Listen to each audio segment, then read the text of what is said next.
Good morning. No, so dito tayo sa backyard garden. No, so beginner's guide paano magtanim ng sili.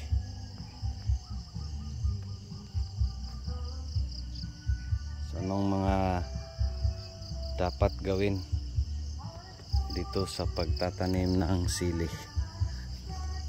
Again, kung makikita ninyo, iba-iba yung mukha, iba-iba yung pagtubo kasi napakainit sa area. Ayan, bitak-bitak na, oh. Grabe yung init sa area. Ayan tuloy, no, so konti lang to guys, nasa 1 to kapuno, 1 to kapuno lang kasi maliit lang to na area.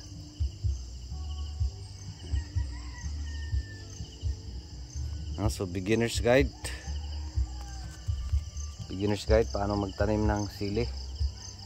No, so planting distance recommended, abono, medicina, seed to harvest guide, abono, medicina, foliar if necessary.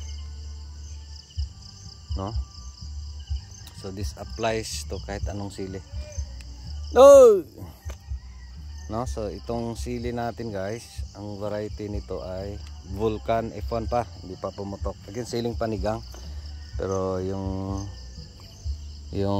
ano management more or less pareho lang sa siling atsal. Of course, yung siling atsal may mga fruit fly yon, so ibang diskarte na yan. So dito tayo sa siling panigang.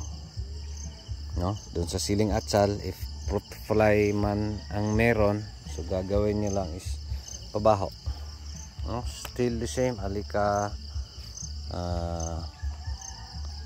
pwede karate, pwede peanut, yung napakabaho talaga, perfect tayon, emperor, yung mga baho, yan yung pang fruit fly. No, so, tapos dito sa siling panigang, ang gagawin natin is, sa akin is preferred ko talaga yung Y pruning. So paano mag pruning, ayan, ganito lang, oh. Tapos Y na ang itira.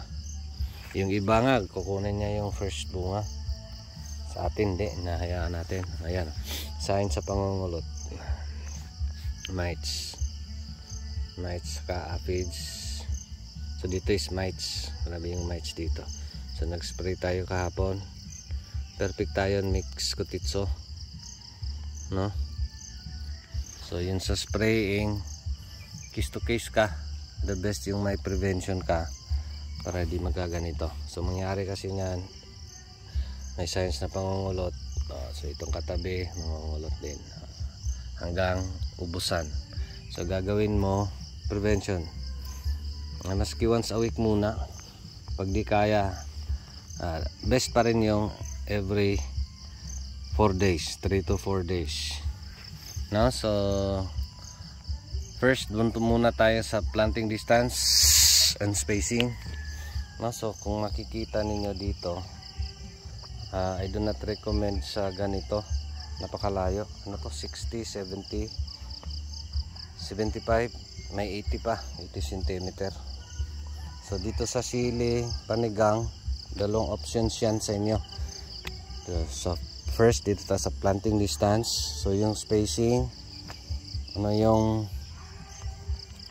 preferred mo, no? So again, sa akin recommended siguro mga 40 cm yung pagitan, tapos tig-isa lang pag single row. Sa atin is single row to dahil kulang yung seedlings natin. Dito sana pag nag double row tayo, double din tong ano natin, may tanim.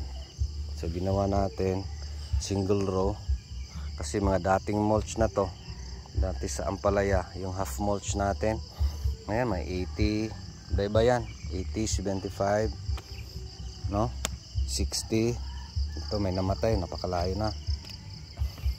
So yan yung pagitan. Pero yung recommended natin, pag single row ka, 40 cm, no, heights na. Tapos pag naka double row ka, pwede ka rin mag 40 double row, isa dito, pwede katabi, katapat, opposite, at least 40. Tapos yung mulch mo mas malaki kasi yung mulch natin dito is 60 cm lang, kaya ito kalahati lang kasi sa 1.2 meter na mulch.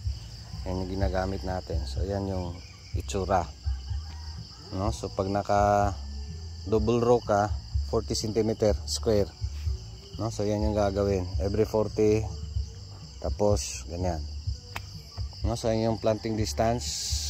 Again, itong malayo, the best to, no? Itong napakalayo sa atin, itong 60, 70, 75 to 80, napakaganda to. Ito yung lumago. Ang disadvantage lang nito is itong malayo is pag may presyo, konti lang yung ma-harvest mo. Bakit? Kasi konti lang yung tanim mo, no? Tapos malaking space ang kailangan nito pag magtanim ka ng maramihan. Itong distance na ganito, itong malayo na distansya, no? So sa atin, ginawa natin ganito, pinalayo, ginawa nating 60, 70, 80, depende sa butas ng mulch. Di naman yan uniform kasi mano-mano lang yung pag ano niyan,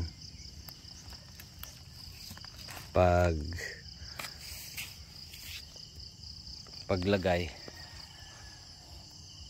pagbutas, no? So di yan accurate, no? So again, may mga ibang malaki na may bunga na makauta na, iba ring nangungulot,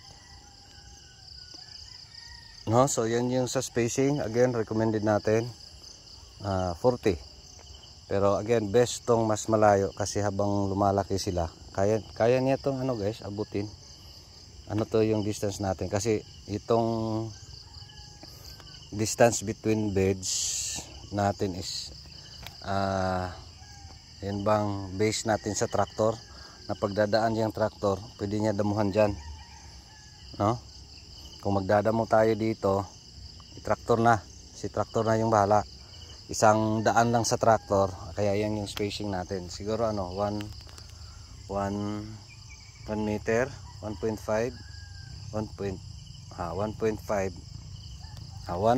meter mula sa mulch. So dyan sa mga 1.5 mula sa tanim. So yan yung pagitan ng ating plot or row. So yan yung spacing between rows, no? So yan yung sa spacing. Tapos sa feeding naman, doon tayo sa pakain. Ito may sign sa pangungulot. So nag-spray tayo kahapon. May makikita tayo mga itim-itim, mga maliliit. So gagawin natin again part sa pruning. Di ko na-discuss yung pruning ha. Pruning is Y pa rin. Kukunin yung lahat ng sanga sa ilalim. Hayaan nyo yung damuhan natin yan. Later na, busy tayo. Ayan o. Yan yung mga sakit kailangan mong puksain. Ayan yung nandun, no? So mites, aphids, ito yung mga dahilan sa pangungulot, no? So tapos feeding, yung pagkain natin dito guys, once a week lang, no? So dahil busy tayo, 2 beses pa tayo nakapakain ito. So kadalasan sa ipapakain natin the same principle lang lahat ng mga tanim. Depende sa panahon sa akin. So ngayong mainit, so pinapakain natin, mainit talaga, bitak-bitak. So pinapakain natin ito is Unique 16, half kilo lang, plus urea na half kilo. Tigi isang lata lang ng sardinas yung pinapakain natin, no? So adjust tayo, pwede tayo mag-Y na sila majority. Mahirap kaya magpakain ng iba-iba yung ano, kasi iba maliit pa hindi pa niya maklaro-klaro, hindi pa naka-Y. no? So ibang abono naman tayo. So actually sa atin is siguro in the first month, yun na yung papakain, or 3 weeks to 1 month. So depende sa paglago ng tanim mo.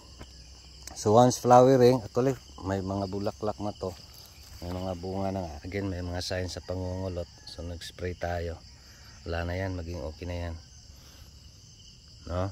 So pag nagway na, may mga bulaklak na, yung mga first, again di natin tinatanggal yan, pang ulam na yan, no? So pwede ka na mag-add ng Nitrabor or Winner, or pwede ka, no, instead Unique 16 at urea, pwede ka 1620, pwede triple 14. 1 kilo muna. 1 kilo is ano yan, kalahating lata ng sardinas per 16 liter.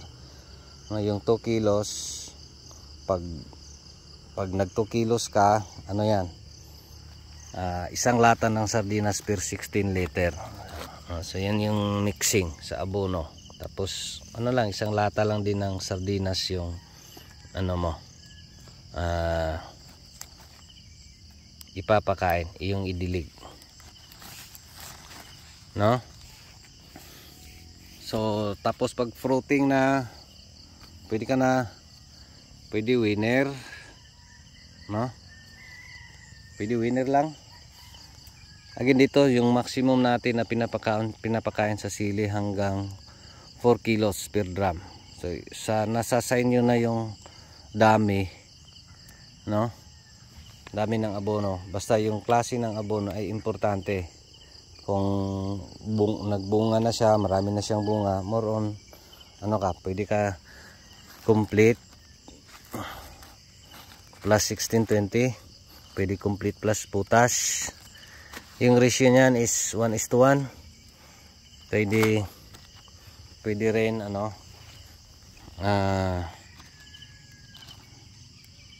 Winner plus Nitrabor, no? Best mag-add ka ng Dufos every pakain, highly recommended, no? Para sa ugat, bilis lumago, no? So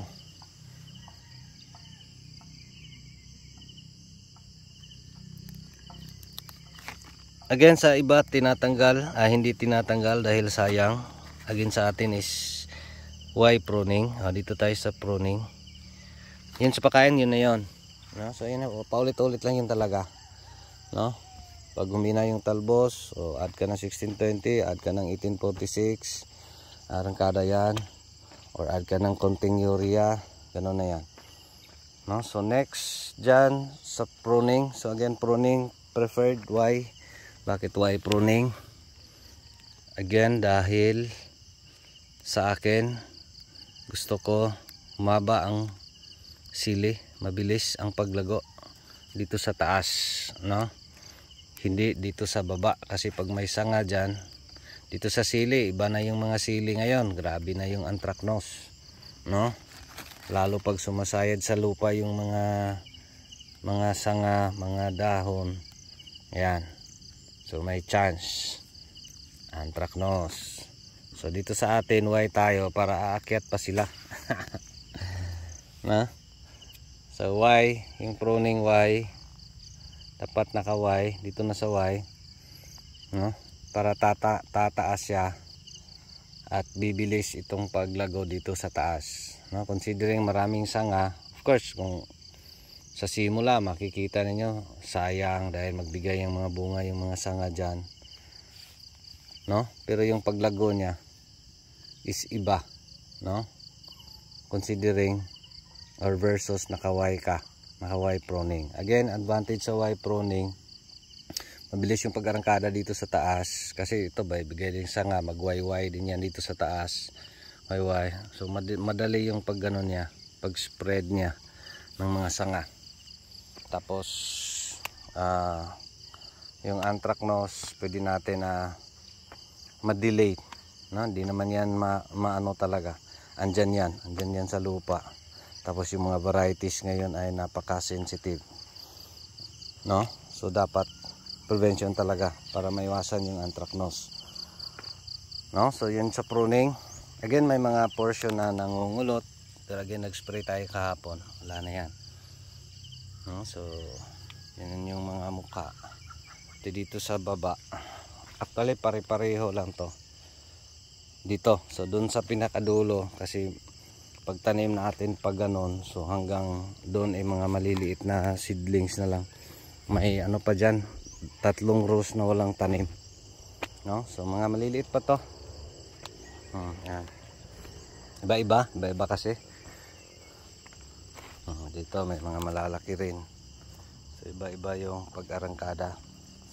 So again sa atin, why pruning?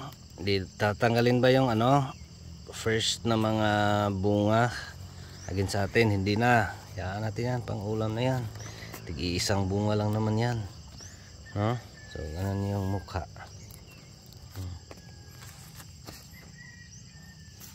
Yan. So why pruning? Again, yung pruning is nasa sa inyo. Yung iba nasasayangan sa sanga sa ilalim dahil magbigay ng bunga, nasa sa inyo yan. Basta yung justification natin is yung bakit ganun is, yung purpose natin is dito sa taas tayo magpabunga, no? Mas mabilis lalago at hahaba yung sili pag nakaway ka, no? So yan yung ano natin, justification. Pero again, nasa sa inyo, no? So again, yung distance, ayan, arawin lang ng tractor yan para magdamo. So iba-iba, may malaki, may maliit, kasi napakainit. Tapos yung management natin dito is ito yung tanim na pwede mo ra iwan-iwanan, no? Unlike sa ibang tanim, kailangan mo talagang tutukan. Sa atin is chine-check lang. Ngayon nga magang kay ganda, so dito tayo check. So doon naman sa spraying, ano bang ina-spray dito, no? So anong kadalasang problema dito sa sili is ano, yun nga, mites lang talaga yung pinaka, at saka yung anthracnose yung problema. So yung mites prevention, dapat mag-spray, no? Once a week, that's prevention. Pag andyan na, mas madali lang i-control dito sa sili kasi pwede mo paliguan isa-isa. So makontrol mo na. Pag severe yung infestation, no? Mites, aphids, pag severe, gawin mo ng ano, spray ka sa morning, spray ka sa afternoon. Then the next, balik ka na sa dati mo. Every 4 days or bulkan ni nay. Wala pa ni kabuto.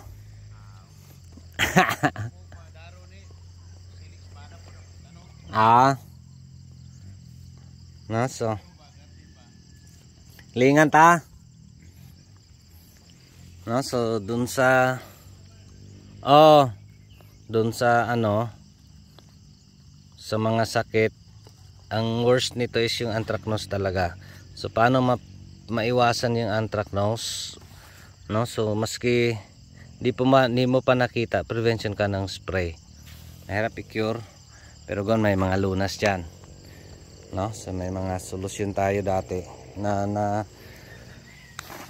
nalunas natin, pero yung problema is kailangan mo talaga na dikitan sa pag-spray, no? So fungicides, dapat mag-prevention ka din, no? So ngayon mainit, okay lang, wala. Pag maulan, ayan, mag-fungicides ka. So best fungicides, prevention na rin sa ano, sa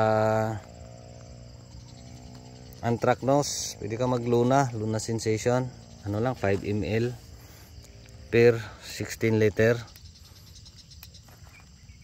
no? So yung pang maintenance lang, pwede na yung mga contact sa atin ginagamit, no? Kita nyo, green Agricoat yan, napakamura lang.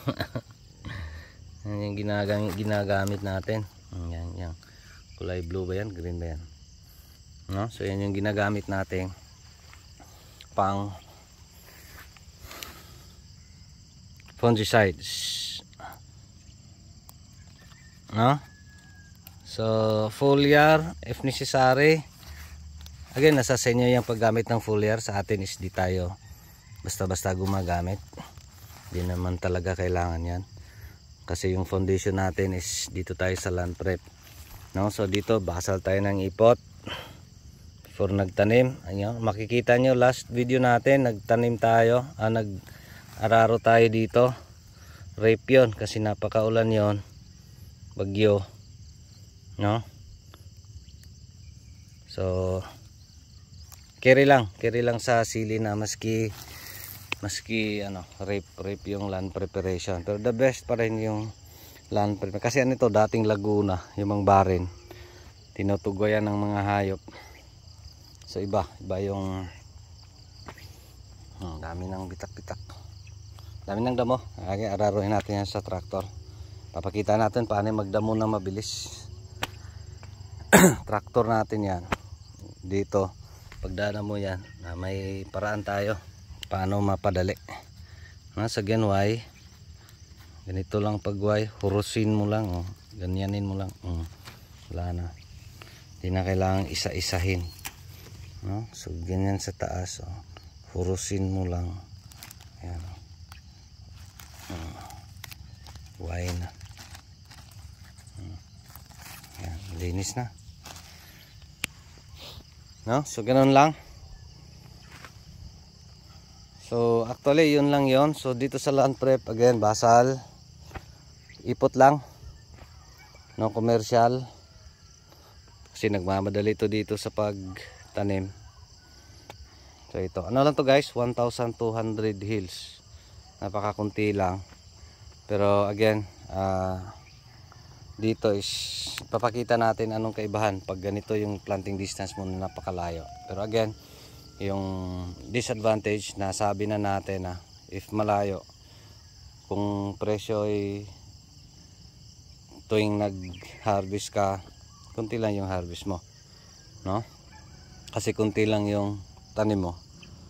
Pero habang tumatangkad, lumalaki, maski 1 to kapuno, kaya nito makakuha ng 500